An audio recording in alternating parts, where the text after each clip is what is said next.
எல்லாருக்கும் வணக்கம். நான் doctor Jobin Jacob, olive Ayurveda hospital. இன்று நான் உங்களுடன் விவாதிக்க போகும் விஷயம் ஸ்ட்ரோக் பற்றியது.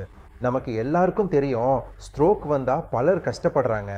ஒரு பக்கம் சோர்ந்து போவது, இல்லையெனில் இரு கால்களும் சோர்ந்து போவது, ஒரு கை மற்றும் கால் சோர்ந்து போவது, நாக்கு சோர்ந்து போவது, அவர்கள் பேச முடியவில்லை, நடக்க முடியவில்லை. இப்படி பல்வேறு கஷ்டங்கள் அனுபவிக்கும் பலரை நாம் பார்க்க முடியும். இப்போது 40 வயசு கடந்த பிறகு பலருக்கு ஸ்ட்ரோக் வருவது நாம் பார்க்க முடிகிறது.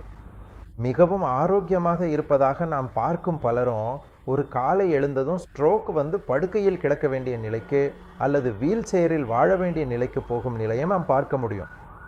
நாம் அறிய வேண்டிய ஒன்று, இதற்கு சிகிச்சையும் மற்ற விஷயங்களும் எல்லா இடங்களிலும் வழங்கப்பட்டாலும் உண்மையில் இதற்கு சரியான சிகிச்சை கிடைக்கிறதா, அல்லது உண்மையில் இதற்கு என்ன சிகிச்சை வழங்க வேண்டும் என்பதை குறித்து பலர் சிந்திப்பதில்லை என்பதே உண்மை. ஏனெனில் நம்முடைய நாட்டில் ஒரு பழக்கமாக ஸ்ட்ரோக் வந்த பிறகு உடனடியாக மருத்துவமனையில் அனுமதிக்கப்படுவார்கள். மருத்துவமனையில் அவர்கள் முதலில் முதலுதவி செய்து பிறகு சொல்லுவாங்க, இனி எங்களால் எதுவும் செய்ய முடியாது, இனி நீங்கள் பிசியோதெரப்பி செய்து கொள்ளுங்க என்று சொல்லி அவர்களை வீட்டிற்கு அனுப்பிவிடுவார்கள்.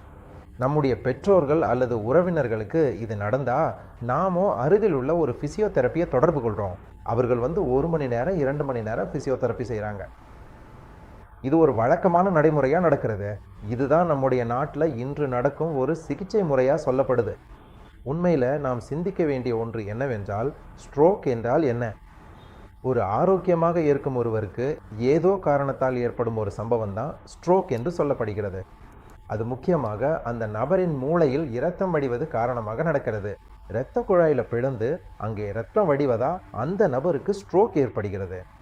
அதனால் மூளையில் பிரச்சனை ஏற்பட்டால் அல்லது ஒரு தாக்கம் ஏற்பட்டால் அந்த நபரின் ஒரு பக்கம் தளர்ந்து போகிறது, அல்லது ஒரு பக்கம் சுருண்டு போகிறது, அல்லது முழு உடலும் சுருண்டு போகிறது. இதுதான் ஸ்ட்ரோக்குன்னு சொல்லப்படுகிறது. உண்மையில் அந்த நபரின் கை அல்லது காலில் எந்த விதமான பிரச்சனையும் இருந்ததில்லை. அந்த நபருக்கு பிரச்சனை ஏற்பட்டது அந்த நபரின் தலையில் தான், அல்லது மூளையில் தான் ரத்தம் கசியல் ஏற்பட்டது. அதன் தாக்கமே அல்லது அதன் விளைவு தான் கைக்கும் காலுக்கும் ஏற்பட்டுள்ளது. நேராக சொன்னால், முக்கியமான சிக்னல் கட்டுப்பாட்டிலிருந்து சிக்னல் வராததால் தான் இந்த நபரின் கைக்கும் காலுக்கும் இயக்கங்கள் கிடைக்கவில்லை. உண்மையில் நாம் நினைவில் வைக்க வேண்டிய ஒரு விஷயம் இருக்கிறது. இந்த ஸ்ட்ரோக் தலையில் தான் ஏற்பட்டது. ஆனால் இந்த ஸ்ட்ரோக் ஏற்பட்ட நோயாளியை நாம் சிகிச்சை செய்யும்போது அந்த நோயாளியின் கையும் காலும் தான் நாம் சிகிச்சை அளிக்கிறோம். உதாரணமாக, நம் ஃபிசியோதெரபிஸ்ட் வருகிறோம். ஃபிசியோதெரப்பி வந்த பிறகு அவர்களின் கையும் காலும் இயக்கங்கள் மற்றும் பல விஷயங்களை மணிக்கணக்கில் செய்கிறோம். ஆனால் உண்மையில் அந்த நோயாளியில் கையோ காலோ எந்த பிரச்சனையும் இல்லை. அந்த நபருக்கு ஏற்பட்ட பிரச்சனை தலையிலனா மூளைச்சோரியில இரத்தம் கசியும் காரணமாக தான் அந்த நபரின் கையும் காலும் செயலிழந்தது. அப்படி என்றால் உண்மையில் இந்த நபருக்கு சிகிச்சை எங்கு வழங்க வேண்டும் என்று கேட்டால் நிச்சயமாக அந்த நபரின் தலையில் தான் சிகிச்சை வழங்க வேண்டும். ஆனால் நம்ம நாட்டில் காணப்படும் ஒரு பழக்கம் என்னவென்றால், ஸ்ட்ரோக் வந்த ஒரு நோயாளிக்கு நம்ம ஊரில் ஃபிசியோதெரப்பி செய்வது தான் ஒரு ட்ரெண்ட் என்று சொல்லலாம். ஆனால் சில நோயாளிகள் 10 நாட்கள், இல்லையெனில் 30 நாட்கள், 40 நாட்கள், 60 நாட்கள் ஆகிய காலங்களில் மீண்டு வருகிறார்கள். அது என்னவென்றால், சில நோயாளிகள் மீண்டு வருகிறார்கள், சிலர் மீண்டு வராமல் முன்னே செல்கிறார்கள். இப்படி பல வகைப்பட்டவர்களை நாம் பார்க்க முடியும். அப்படி என்றால் இது ஏன் என்று கேட்டால், இது நம்ம உடலில் நடக்கும் ஆட்டோ இம்யூன் ரெக்கவரி என்று சொல்வார்கள். நம்ம உடலில் ஒரு ஆட்டோ ரெக்கவரி சிஸ்டம் இருக்கிறது.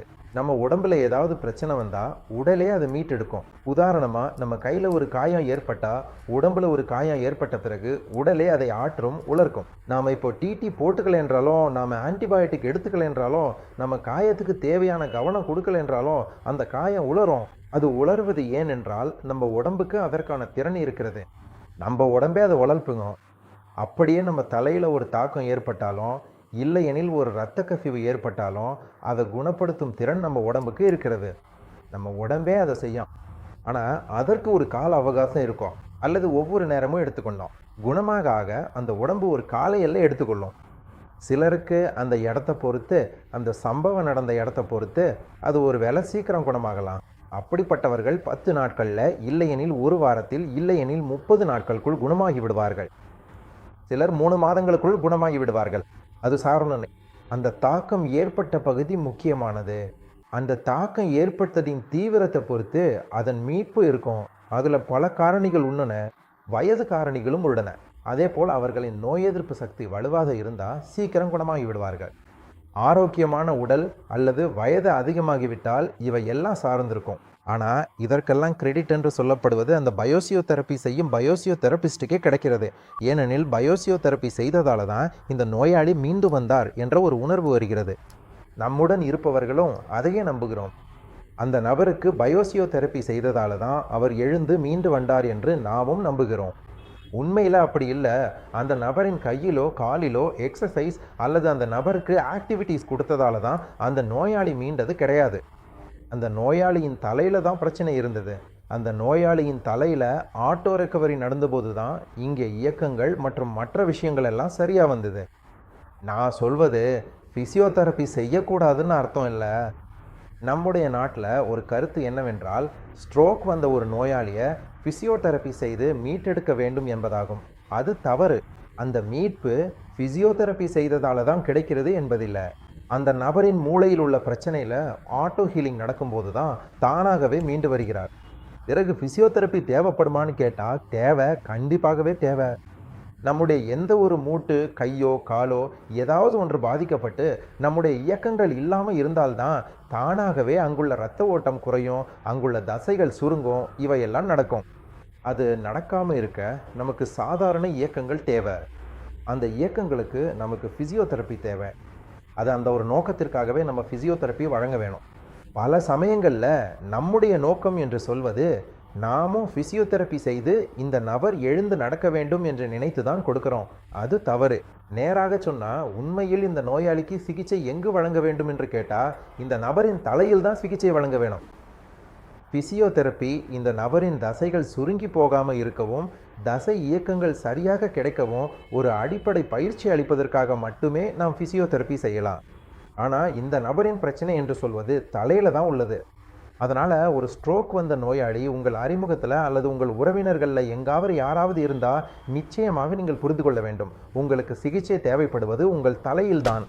உங்கள் தலையில், அதாவது மூளையில் தான் உங்களுக்கு பிரச்சனை ஏற்பட்டுள்ளது. அதற்குத்தான் நாம் சிகிச்சை வழங்க வேண்டும். அதற்காக நாம் என்ன செய்ய முடியும் என்று பார்த்தால், முதல்ல நாம் செய்ய வேண்டியது நம்முடைய நோய் எதிர்ப்பு சக்தியை வலுப்படுத்த வேண்டும். நம்முடைய நோய் எதிர்ப்பு சக்தி வலுவாக இருந்தால் தான் நம்முடைய தானாக குணமடையும் செயல்முறை விரைவாக நடக்கும். அதனால் நிச்சயமாக நம்முடைய நோய் எதிர்ப்பு சக்தி, அதாவது இம்யூன் சிஸ்டமை நாம் கட்டி எழுப்ப வேண்டும். அதற்காக முதல்ல செய்ய வேண்டியது நம்முடைய உடலில் உள்ள விஷப்பொருட்களை தவிர்க்க வேண்டும். உடலை டாக்ஸின்ஸ் இல்லாமல் வச்சிருக்க வேண்டும். நம்முடைய உடலை முதல்ல சுத்தம் செய்ய வேண்டும். இந்த சுத்தம் செய்தால் தான் நம்மளுடைய நோய் எதிர்ப்பு சக்தி வலுவாகும். நம்முடைய வாழ்க்கை முறையாலும், நம்முடைய மருந்துகளாலும், மற்ற காரணங்களாலும் நம்முடைய உடல் முழுவதும் விஷப்பொருட்களால் நிரம்பி இருக்கலாம். அதனால் நம்முடைய நோய் எதிர்ப்பு சக்தி வலுவாக செயல்பட முடியாமல் போகும். அதனால் நாம் முதல்ல செய்ய வேண்டியது நம்முடைய உடலை சுத்தம் செய்வது தான். அதை 2 விதமாக நாம் செய்யலாம். வெளிப்புறமாகவும் உட்புறமாகவும் நம்முடைய உடலை சுத்தம் செய்ய முடியும். அதனால் சுத்திகரிப்பு செய்தால் தான் நம்முடைய உடல் முழுமையாக நோய் எதிர்ப்பு சக்தி வலுவாகும். அதற்காக நம்ம சுத்திகரிப்பு முறைகளை செய்ய முடியும். 2வது விஷயம் என்னவென்றால், நம்மால் நோய் எதிர்ப்பு சக்தியை அதிகரிக்கவும் அதன் குணமடையும் செயல்முறையை வேகப்படுத்தவும் ஹைட்ரஜன் தெரப்பியை பயன்படுத்த முடியும். நம்முடைய உடலில் சாதாரணமாக ஹைட்ரஜன் கிடைக்கிறது. இந்த ஹைட்ரஜன் என்பது நாம் மூச்சு எடுக்கும் காற்றிலும் நாம் குடிக்கும் தண்ணீரிலும் இருந்து நமக்கு கிடைக்கிறது. ஆனால் பல சமயங்களில் நமக்கு கிடைப்பது தூய்மையான வடிவத்தில் கிடைக்கவில்லை. அதனால தான் நம்முடைய உடல் இதை பயன்படுத்த முடியாமல் போகிறது. அதனால் ஹைட்ரஜன் நிறைந்த தண்ணீர் அல்லது ஹைட்ரஜன் நிறைந்த மூச்செடுக்கும் செயல்முறை மூலம் நம்மால் என்ன செய்ய முடியும்னா, நம்முடைய உடலை ஹைட்ரஜன் நிறைந்ததாக மாற்ற முடியும். இந்த ஹைட்ரஜன் நிறைந்தது நம்முடைய உடலுக்கு வந்தால் நம்முடைய உடல் இன்னும் வலிமையானதாகவும் சக்தி வாய்ந்ததாகவும் ஆகும். நம்முடைய நோய் எதிர்ப்பு அமைப்பு பல மடங்கு அதிகரிக்கும். நம்முடைய உடல் வலிமை பெறும். அப்போது நம்முடைய உடலில் குணமடையும் செயல்முறை மிகவும் விரைவாக நடைபெற முடியும். இதற்காக நமக்கு நிறைய தொழில்நுட்பங்கள் இப்போது கிடைக்கின்றன. அந்த தொழில்நுட்பங்களை பயன்படுத்தி நம்முடைய உடலில் ஹைட்ரஜன் மூச்சு எடுக்கும் முறையை பயன்படுத்த முடியும். அதே போல தான் ஆயுர்வேத சிகிச்சைகளும் இருக்கின்றன. ஆயுர்வேதத்தில் சிரோதாரா, சிரோவஸ்தி மாதிரி நிறைய சிகிச்சைகள் நாமும் செய்கிறோம். இந்த சிகிச்சைகள் மூலம் அதிசயமான இயக்கங்கள், அதாவது நம்முடைய மூளையின் இயக்கங்கள், நியூரான்களின் பரிமாற்றம் என்று சொல்லப்படுவது, அதை சமநிலைப்படுத்த மிகவும் உதவிகரமான சிகிச்சைகள் தான் ஆயுர்வேதத்தில் உள்ளவை. இதை செய்யும்போது நம்முடைய மூளையின் சிக்னல்கள் சரியாகும். சிக்னல்களில் ஏதாவது அசாதாரணமான விஷயங்கள் இருந்தாலும், ஸ்ட்ரோக் வந்தாலும் அல்லது பார்க்கின்சன்ஸ் மாதிரி எந்த மூளை தொடர்பான பிரச்சனைகள் இருந்தாலும் அந்த பிரச்சனைகளால் ஏற்படும் நியூரான்களின் பரிமாற்றத்தில் வரும் கோளாறுகளை சரி செய்து சமநிலைப்படுத்த நமக்கு முடியும். அதனால் கண்டிப்பாக இப்படியான சிகிச்சைகள் செய்து தான் ஒரு ஸ்ட்ரோக் வந்த நோயாளியை நாமும் சிகிச்சை செய்ய வேண்டும். உண்மையில் நம்முடைய நாட்டில் காணப்படும் ஒரு பிரச்சனைன்னு சொல்வது, ஸ்ட்ரோக் வந்த ஒரு நோயாளியை வீட்டில் கொண்டு வந்து ஃபிசியோதெரப்பி செய்யும் ஒரு முறையே நமக்கு அதிகமாக காண முடிகிறது. எந்த காரணத்தாலும் அது செய்யக்கூடாது. அதற்கு பதிலாக அந்த நபருக்கு நாமும் சரியான சிகிச்சையை வழங்க வேண்டும். அந்த நபருக்கு பிரச்சனை தலைச்சோறு தான். அந்த நபருக்கு தலைச்சோறுக்கான சிகிச்சை, தலைச்சோறில் ஏற்பட்ட இரத்த கசிவால் ஏற்பட்ட அந்த பிரச்சனையை சரி செய்யும் சிகிச்சையே நாமும் வழங்க வேண்டும்.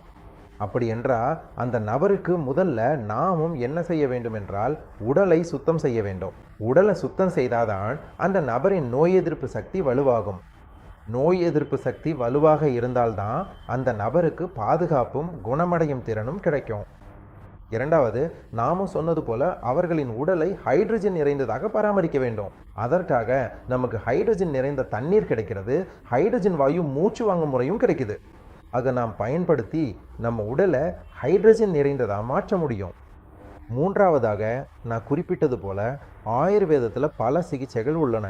இது நம் மூளையின் இயக்கங்களை சமநிலைப்படுத்த பல சிகிச்சை முறைகள் உள்ளன. இந்த செயல்முறைகள் மூலம் ஸ்ட்ரோக் என்ற பிரச்சனையை நம்மால் மிகவும் சிறப்பாக நிர்வகிக்க முடியும். நிச்சயமாக உங்கள் யாராவது இந்த பிரச்சனையால் பாதிக்கப்பட்டிருந்தால் இந்த முறையில் சரியாக அதை சிகிச்சை செய்யுங்கள். அப்படி சிகிச்சை செய்தால் நிச்சயமாக அதன் மாற்றத்தை நீங்கள் காண முடியும். நன்றி.